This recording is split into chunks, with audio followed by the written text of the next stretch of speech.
है वो रजब भट्ट की डिवोर्स तक चला जाता है। वो कैसे? अब रजब भट्ट जो है वो रेहान तारा को पॉडकास्ट कभी नहीं देना चाह रहे थे, क्योंकि वो कह रहा था कि भाई मेरी कोई रेहान तारा के साथ कोई जाती दुश्मनी नहीं थी, लेकिन जो मेरे दोस्त थे यानी वो मिस्टर पतलू को हाईलाइट कर रहा था कि भाई उस पतलू की वजह से मैंने आज तक आपको पॉडकास्ट नहीं दिया, यानी रेहान तारा को। रेहान तारा के पिछले 5, 7, 8 माह से ट्राई कर रहा था कि भाई मैं रजब भट्ट का एक पॉडकास्ट कर लूँ, जबकि रजब भट्ट ने ये इनकार कर दिया कि भाई नहीं, मेरे दोस्तों ने मुझे मना किया हुआ तो मैं ये पॉडकास्ट नहीं करूँगा। तो होता ये है कि जब मिस्टर पतलू के साथ रजब भट्ट की अब कंट्रोवर्सी शुरू हो जाती है, यानी झगड़ा शुरू हो जाता है, तो फिर रजब भट्ट जो है वो रेहान तारा को फौरी 1-2 दिन के बाद पॉडकास्ट दे देते हैं। उसी पॉडकास्ट में भाई रेहान तारा जो है वो रजब भट्ट के पॉडकास्ट करने के लिए उसके घर चला जाता है, और होता क्या है वहां पर दिल की बातें शुरू हो जाती हैं रजब भट्ट से। जाहिर सी बात है, रेहान तारा का आप लोगों को पता है एक बहुत बड़ा एंकर है, बहुत बड़ा नाम है, और तलख सवाल करते हैं चाहे वो कोई भी उनका जो गेस्ट है। रजब भट्ट से भी उन्होंने बहुत सारे सवाल किए। उन्होंने रजब भट्ट ने वहां पर बाकायदा तौर पर एक ये भी बात कर दी कि भाई ये जो मैरिज है, ये जो मेरी शादी है, ये भी अब एंड हो गई है। यहाँ पर उसने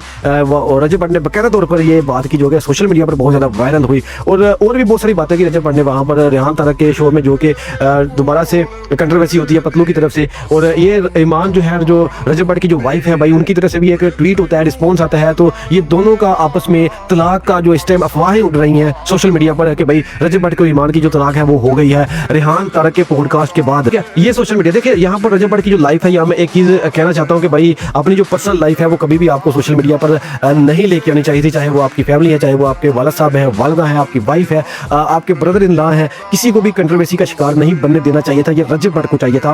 अब वो सोशल मीडिया पर आ गए हैं। देखिए रजब भट्ट भी थोड़ा सा जज्बाती है, जो कि मैंने नोट किया, और जाहिर सी बात है मैंने इनके थोड़े से व्लॉग वगैरह देखे हैं, यानी कि थोड़ी सी वीडियो वगैरह टिकटॉक पर, सोशल मीडिया पर देखता हूँ, तो ये थोड़े से जज्बाती भी हैं। तो इनको चाहिए था कि कभी भी ये कंट्रोवर्सी का शिकार ना बनने दे। ये डिवोर्स तक बात पहुंची है, ये इनको कभी भी शो में रेहान तारा की नहीं करनी चाहिए थी। अपनी घर की बात थी, अंदर तक रहनी चाहिए थी। आपने डिवोर्स देनी है नहीं देनी, लेकिन आपने शो में नहीं बताना चाहिए था। अंदर वाली सिस्टम है भाई, अंदर की बातें हैं, घर की बातें हैं, घर तक रखे और मामला सॉर्ट आउट करना चाहिए था। देखिए रजब भट्ट का माशाल्लाह एक बेटा भी है, तो मेरा नहीं ख्याल कि ये कोई उनका अच्छी बात उन्होंने की, ये बहुत गलत बात है। आप लोगों को चाहिए था कि भाई आपकी वाइफ है, आपका एक बेटा है, मामला तो सारी फैमिली मेंबर इकट्ठे हो, किसी बाहर के किसी बंदे को भी साथ बिठाएं। यानी आपकी तो ऑलरेडी बड़े बड़े लोगों के साथ सलाम हुआ है भाई, तो आप खुद से सारे फैसले करते जा रहे हैं, किसी को साथ बिठाएं ताकि वो आप लोगों के मामला जो है वो सॉल्व करते हैं, ताकि आप अपने बेटे के पास दोबारा वापस आते, अपनी वाइफ को साथ रखते।